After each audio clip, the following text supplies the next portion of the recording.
my tutorial. So today I'm going to explain you why all objects accelerate towards the ground at the same rate.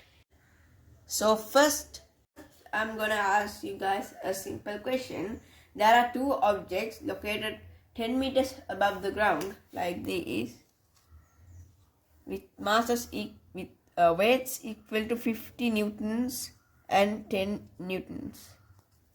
So my question is, which of these two objects will hit the ground first? Then when both of these two objects are released at the same time, will the object with the greater weight hit the ground first, or else will the object with the less weight hit the ground first, or else both of these two objects will hit the ground at the same time?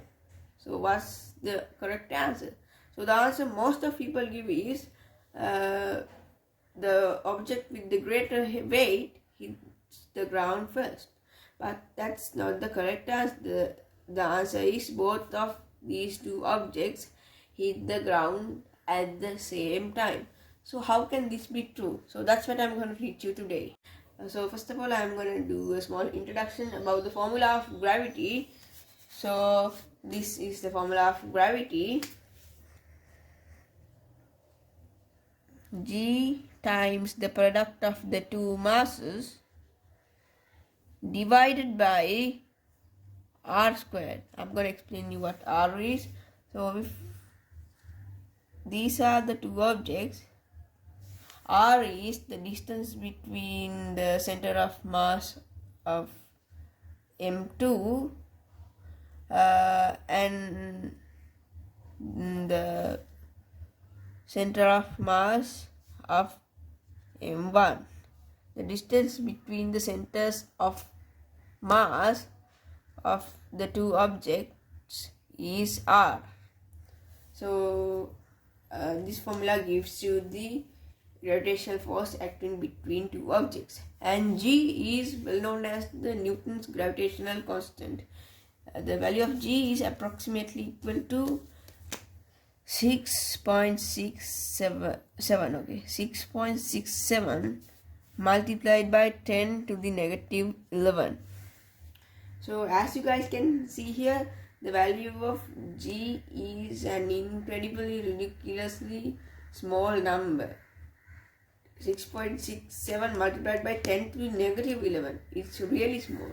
So as you guys can see here, it's clear that gravity is a really weak force compared to other forces in our universe.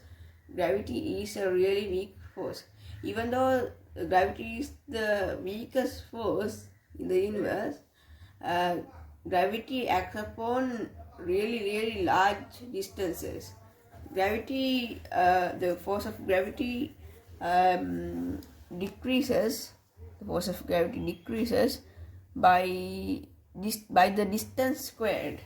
So now you know how to calculate the gravitational force acting between two objects. So there's another way of solving for the gravitational force acting between two objects.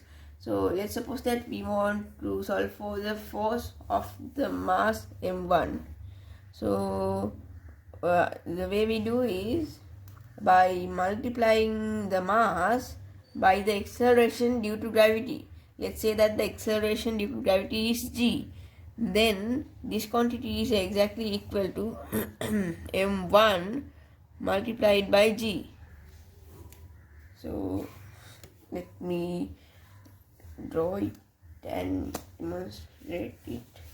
So this is M2, this is M1, and as there is an attractive force acting between these two objects, they will accelerate.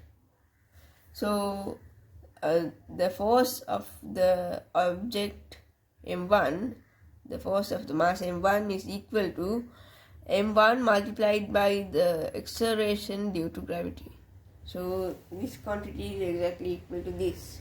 So now you have better understanding about gravity.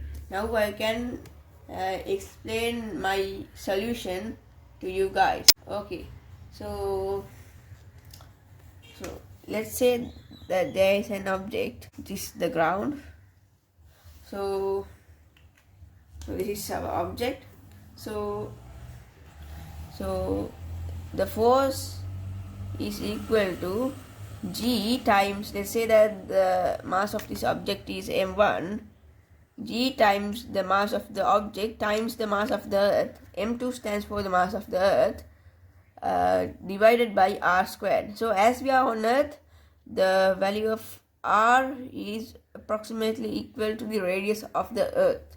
So this quantity is exactly equal to m1 multiplied by g. G is the acceleration due to gravity. So now let's suppose that f increases. So the value of f, now either the value of r square needs to decrease, or either the product of m1 and m2 needs to increase. So r squared and m2 cannot change. M2 is the mass of the earth and r squared is the radius of the earth. Those two values cannot change. The only thing which can change is m1.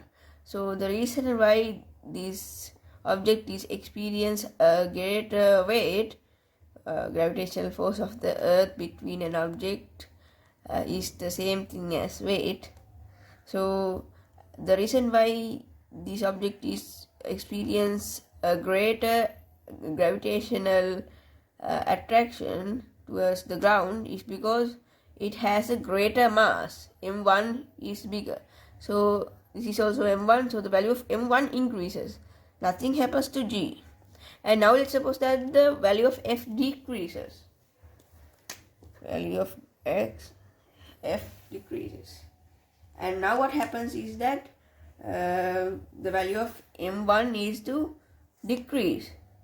R squared and m2 cannot change. So the value of m1 needs to decrease.